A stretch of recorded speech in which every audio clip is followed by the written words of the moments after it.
Don Conroy, 251076314. It's a Kent designated case. This is Judge Wiggs presiding. My pronouns are she, her. Would the parties please place themselves on the record?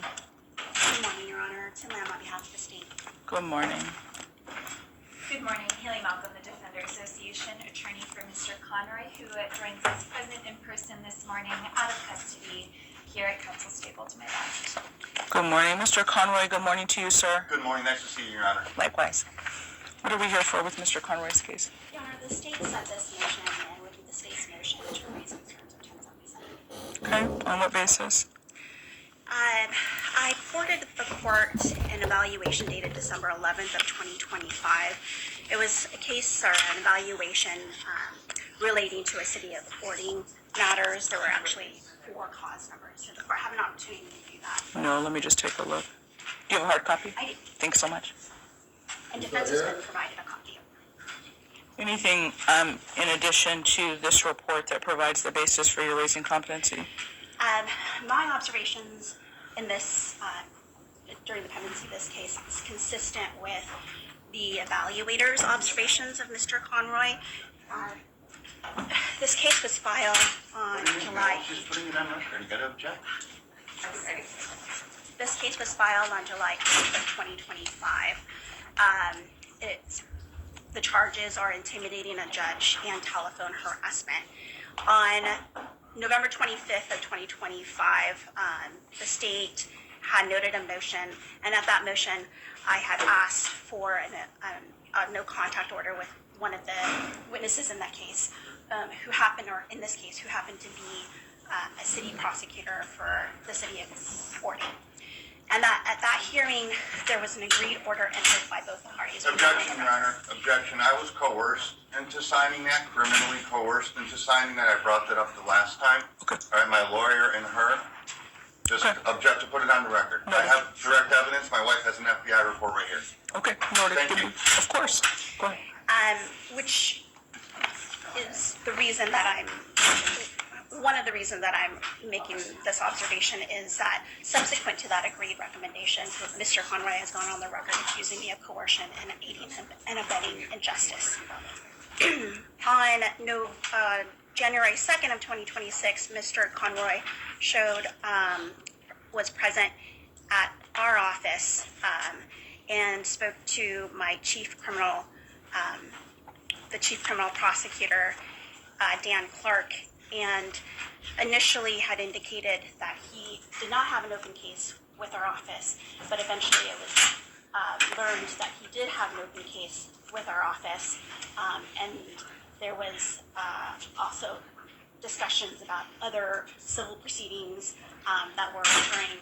And when Mr. Clark had learned that he had an open case, he tried to immediately stop that conversation, sent an email to defense at that time or afterwards indicating that there was a conversation with Mr. Conroy and that we didn't, that we told him that we could not have this conversation without his attorney present.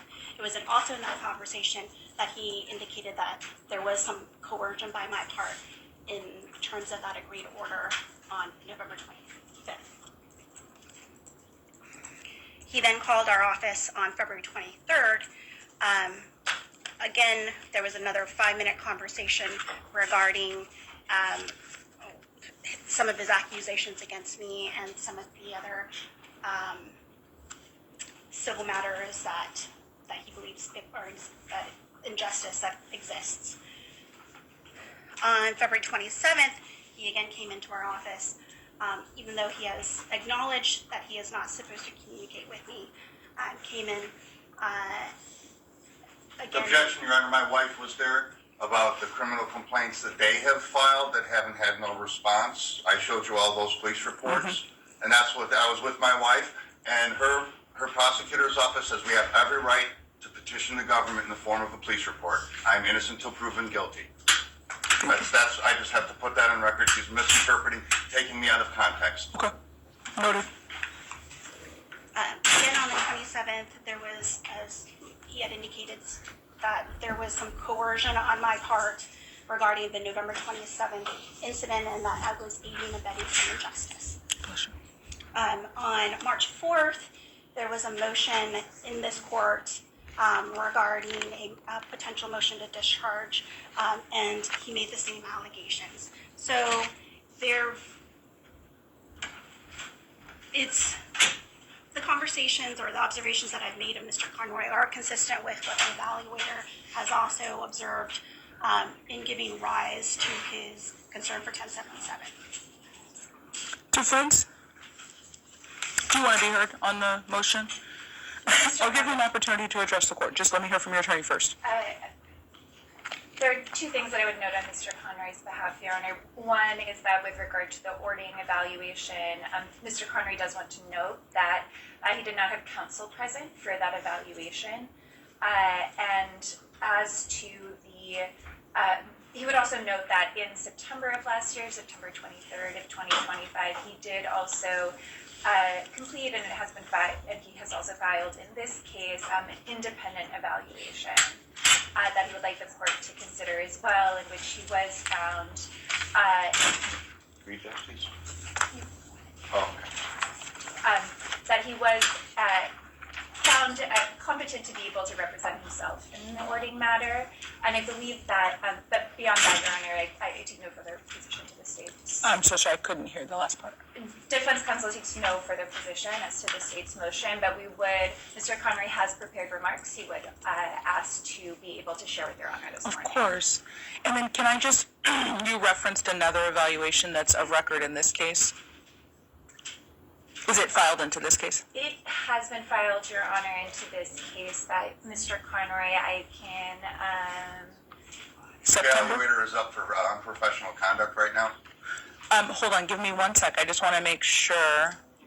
and I Is it December? am looking. I think I found it. Whichever is. Yeah.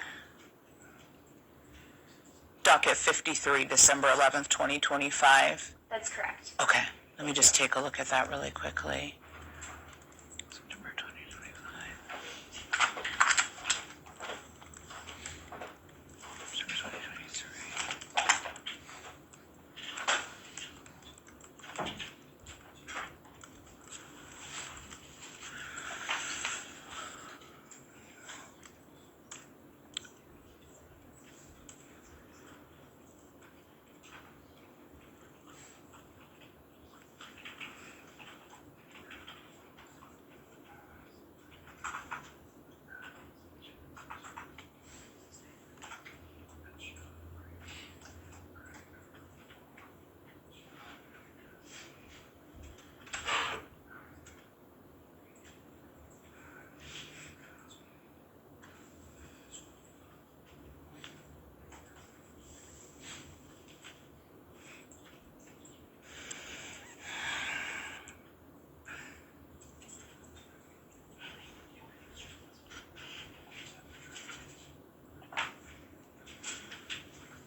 All right, I've had an opportunity to review that report.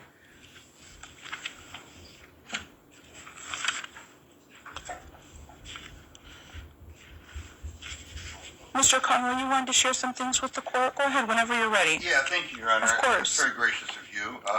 1 second. Now I'm not going to be able to find it. No. Here we go. On the report that the prosecution submitted against me, I have a question, a serious question. It's a matter of life and death on page 7. For the clinical summary and diagnostic formulation, I'm just going to read that paragraph and then I'll just explain my question. It's a small paragraph. Okay. It is important to reiterate that it was very difficult to attain information from Mr. Conroy, which limits the opinions of this report.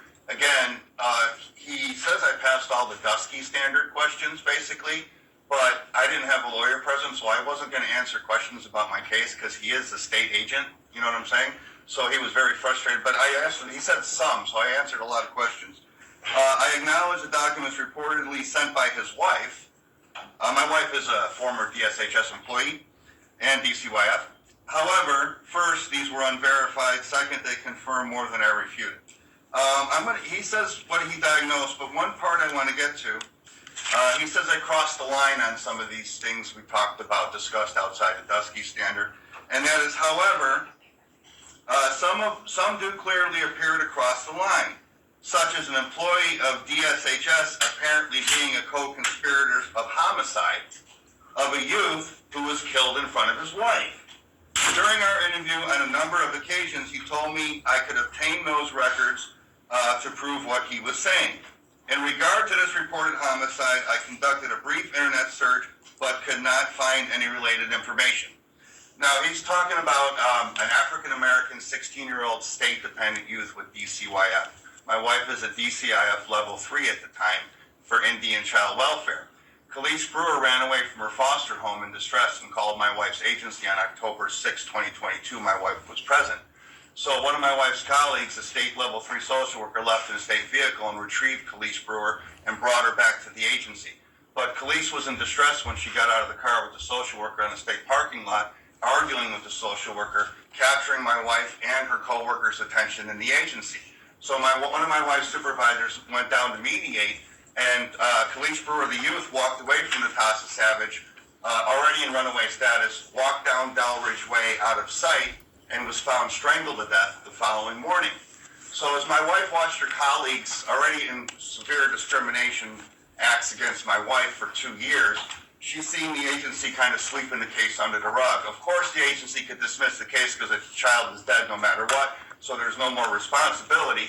So my wife put in a tip, because it's an open murder investigation against this African-American youth. So there's an open tip line for the sheriff. So my wife put a tip against her supervisor, Natasha Savage, for not calling 911 when that girl walked off the property, which would be criminal mistreatment. She failed to do her duties.